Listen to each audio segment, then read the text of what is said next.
Good morning student, class 8। आज हम पढ़ेंगे भारत की खोज, पेज नंबर 100, चैप्टर 6 पढ़ रहे थे। तो आज हम यहाँ तक फर्स्ट पैराग्राफ तक पढ़ चुके हैं। आज हमें सेकंड पैराग्राफ से पढ़ना है। इसलिए विवेकानंद ने भारत के दक्षिणी छोर में कन्याकुमारी से लेकर हिमालय तक गर्जना की और इस प्रक्रिया में उन्होंने अपने आप को खपा दिया। सन 1902 में 39 वर्ष की आयु में ही उनकी मृत्यु हो गई। विवेकानंद के ही समकालीन थे रविन्द्रनाथ टैगोर, किंतु वे बाद की पीढ़ी के थे। टैगोर परिवार ने 19वीं शताब्दी के दौरान बंगाल के विभिन्न सुधारवादी आंदोलनों में आगे बढ़कर भाग लिया था। उस परिवार में आध्यात्मिक दृष्टि से ऊंचे लोग थे, श्रेष्ठ लेखक और कलाकार थे, पर रविन्द्रनाथ का स्थान इन सबसे ऊंचा था और पूरे भारत में क्रमशः उनकी स्थिति ऐसी हो गई कि कोई उनकी बराबरी नहीं कर सकता था। वे राजनीतिज्ञ नहीं थे, किंतु वे इतने संवेदनशील और भारतीय जनता की स्वाधीनता के प्रति इतने समर्पित थे कि जब भी कोई बात उनसे बर्दाश्त नहीं होती थी वे बाहर निकलते थे और ब्रिटिश सरकार या अपने लोगों को चेतावनी देते थे। 20वीं सदी के पहले दशक में बंगाल में व्याप्त स्वदेशी आंदोलन में उन्होंने भाग लिया और अमृतसर के हत्याकांड के समय उन्होंने सर का खिताब लौटा दिया। अंडरलाइन कीजिए, अमृतसर के हत्याकांड के समय उन्होंने सर का खिताब लौटा दिया। ठीक है, कब लौटा दिया? अमृतसर के हत्याकांड में। शिक्षा के क्षेत्र में उन्होंने जो रचनात्मक कार्य खामोशी से प्रारंभ किया था उसने शांति निकेतन को भारतीय संस्कृति का प्रधान केंद्र बना लिया। रविन्द्रनाथ टैगोर ने किसकी स्थापना की? शांति निकेतन की स्थापना की। भारतीय मानस पर उनका प्रभाव विशेषकर एक के बाद एक आने वाली नई पीढ़ियों पर बेहद रहा। वे भारत के सर्वोत्तम अंतर्राष्ट्रीयतावादी थे। अंतर्राष्ट्रीय सहयोग में विश्वास और उसके लिए काम करने के कारण वे भारत के संदेश को दूसरे देशों में ले जाते रहे और उनके संदेश अपने लोगों के लिए लाते रहे। फिर भी उनके पैर दृढ़तापूर्वक भारत की धरती पर जमे हुए थे और उनका मस्तिष्क उपनिषदों के ज्ञान से ओतप्रोत था। घोर व्यक्तिवादी होने के बावजूद वे रूसी क्रांति की महान उपलब्धियों के प्रशंसक थे। विशेषकर शिक्षा के प्रसार, संस्कृति, स्वास्थ्य और समानता की चेतना के टैगोर ने भारत की उसी तरह बहुत अधिक सेवा की जैसे कि एक दूसरे स्तर पर गांधी ने की थी। अर्थात उन्होंने लोगों को एक सीमा तक इस बात के लिए विवश कर किया कि वे अपने विचारों के संकीर्ण घेरे से बाहर निकलकर मानवता को प्रभावित करने वाले व्यापक प्रश्न पर ध्यान दें। टैगोर भारत के सबसे बड़े मानवतावादी थे। 20वीं शताब्दी के पूर्वार्ध में टैगोर और गांधी निस्संदेह भारत के दो विशिष्ट और प्रभावशाली व्यक्तित्व थे। उनकी समानताओं और विषमताओं की तुलना से हम बहुत कुछ सीख सकते हैं। कोई दो व्यक्ति अपनी बनावट और मिजाज में एक दूसरे से इतने भिन्न नहीं हो सकते।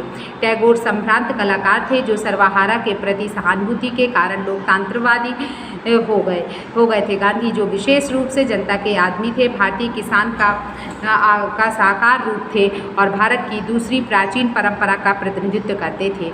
यह परंपरा संन्यास और त्याग की परंपरा थी। टैगोर मूलतः विचारक थे और गांधी अनवरत कर्मठता के प्रतीक थे। दोनों की अपने अपने ढंग की विश्व दृष्टि थी और इसके साथ ही दोनों पूरी तरह भारतीय थे। वे दोनों भारत के अलग अलग पक्षों का प्रतिनिधित्व करते थे जो एक दूसरे के पूरक थे। अपनी आध्यात्मिक और राष्ट्रीय विरासत में हिंदू मध्य वर्ग की आस्था को बढ़ाने में श्रीमती एनी बेसेंट का जबरदस्त प्रभाव पड़ा। अब इसके बाद कौन आ गई? Shrimati Annie Besant. अंडरलाइन कर लीजिए, एनी बेसेंट का जबरदस्त प्रभाव पड़ा। इस सब में एक आध्यात्मिक और धार्मिक तत्व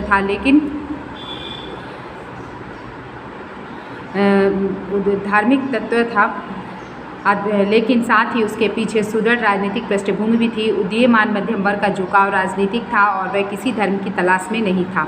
उसने पकड़ने के लिए सांस्कृतिक आधार चाहिए था, कुछ ऐसा जो उनमें आत्मविश्वास पैदा करता और उस नैराश्य और अपमान के बोध को कम करता जो उनके भीतर विदेशी जीत और शासन ने पैदा कर दिया था। हर देश में राष्ट्रीयता के विकास के साथ धर्म के अलावा यह तलाश अपने अतीत की ओर जाने की प्रवृत्ति होती है। भारत का अतीत अपनी संपूर्ण सांस्कृतिक विविधता और महानता के साथ सब भारतीयों की साझी विरासत है। हिंदुओं, मुसलमानों, ईसाइयों तथा अन्य लोगों की भी और उन्हीं के पूर्वजों ने इसके निर्माण में सहयोग दिया था। बाद में दूसरे मतों में धर्म परिवर्तन कर लेने के कारण वे इस विरासत से वंचित नहीं जाते। प्राचीन दर्शन और साहित्य, कला और इतिहास ने कुछ सांत्वना दी। राम मोहन राय, दयानंद, विवेकानंद और अन्य लोगों ने नए विचारधारात्मक आंदोलन चलाए।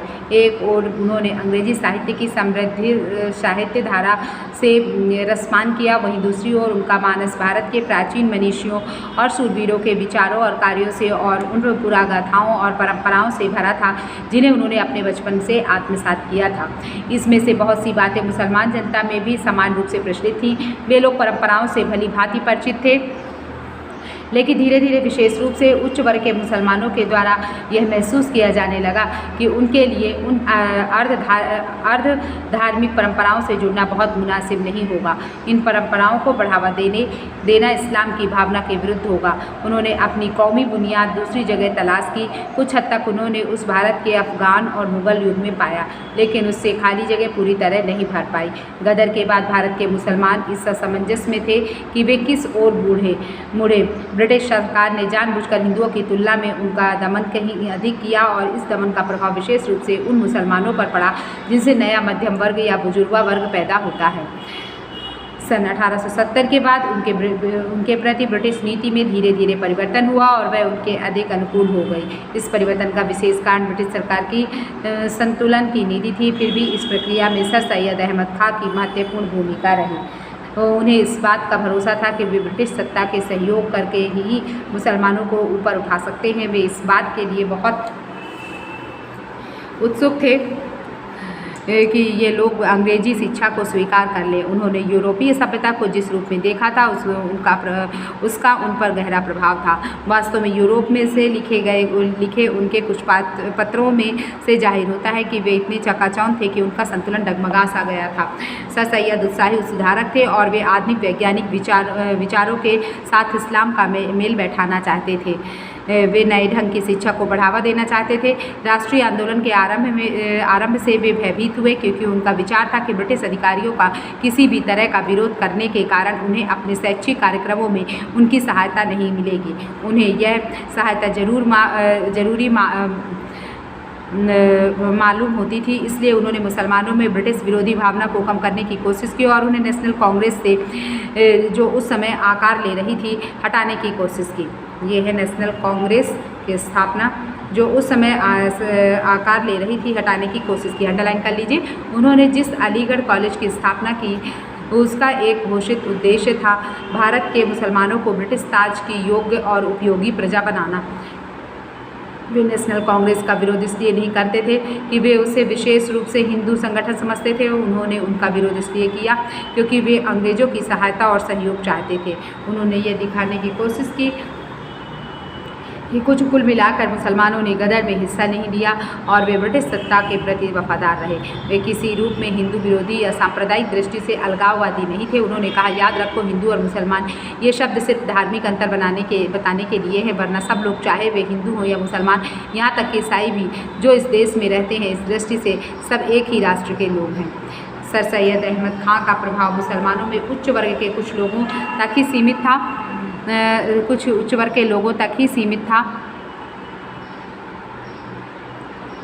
उन्होंने शहरी या देहाती आम जनता से संपर्क नहीं किया। सर सैयद के कई योग्य और उल्लेखनीय सहयोगी थे।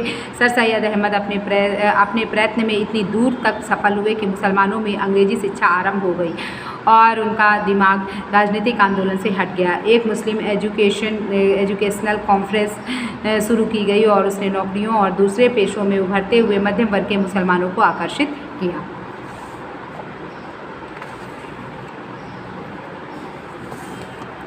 यह बात ध्यान देने की है कि गदर के बाद के समय में भारतीय मुसलमानों में जितने विशिष्ट लोग थे, जिनमें सर सैयद भी शामिल हैं, सभी ने पुरानी परंपरागत शिक्षा पाई थी। हाँ, उनसे जो कुछ लोगों ने बाद में अंग्रेजी का ज्ञान हासिल कर लिया, नई पश्चिमी शिक्षा ने तब भी उनके बीच कोई उल्लेखनीय व्यक्तित्व पैदा नहीं किया। वर्ष 1912 भारत में मुस्लिम दिमाग के विकास की दृष्टि से उल्लेखनीय है। उस साल 2 नए साप्ताहिक निकालने शुरू हुए। उर्दू में अल हिलाल और अंग्रेजी में द कॉमरेड। अल हिलाल का आरंभ अबुल कलाम आज़ाद कांग्रेस के वर्तमान सभापति ने किया। ये 24 वर्ष के प्रतिभाशाली नवयुवक थे जो 15 से 20 वर्ष की आयु में ही अपने अरबी और फारसी के ज्ञान और गहन अध्ययन के लिए प्रसिद्ध हो गए थे। इसके साथ उन्होंने बाहर की इस्लामी दुनिया के बारे में जानकारी हासिल की और उन सुधारवादी आंदोलनों के बारे में भी जो वहाँ चल रहे थे। उन्होंने धर्म ग्रंथों की व्याख्या बुद्धिवादी दृष्टिकोण से की। वे इस्लामी देशों में किसी भी अन्य भारतीय मुसलमानों की अपेक्षा अधिक प्रसिद्ध हुए। उनका दृष्टिकोण अधिक उदार और तर्कसंगत था। इस कारण वे पुराने नेताओं के सामंती संकीर्ण धार्मिकता और अलगाववादी दृष्टिकोण से दूर थे। अपने इसी दृष्टिकोण के कारण वे अनिवार्य रूप से भारतीय राष्ट्रवादी थे। आज़ाद की शैली में उत्तेजना और तेजस्विता थी, वो कि कभी कभी वे फारसी पृष्ठभूमि के कारण कुछ कठिन प्रतीत होती थी। नए विचारों के लिए उन्होंने नई शब्दावली का प्रयोग किया और उर्दू भाषा जैसी आज है उसे यह रूप देने में उनका निश्चित योगदान था। इनमें मध्यम युगीन पंडिताऊपन, 18वीं शताब्दी की तार्किकता और आधुनिक दृष्टिकोण का विचित्र मेल था। अलीगढ़ कॉलेज में सर सैयद खान ने उनका संबंध रहा था, लेकिन अलीगढ़ कॉलेज की परंपरा अलग थी और राजनीतिक और सामाजिक दोनों दृष्टियों से वे रूढ़िवादी थे। अपने विद्यार्थियों के सामने वे जो मुख्य लक्ष्य रखते थे वह था निचले दर्जे की सरकारी नौकरी में प्रवेश करना। इसके लिए सरकार अनिवार्य था और राष्ट्रवाद और विद्रोह के लिए कोई गुंजाइश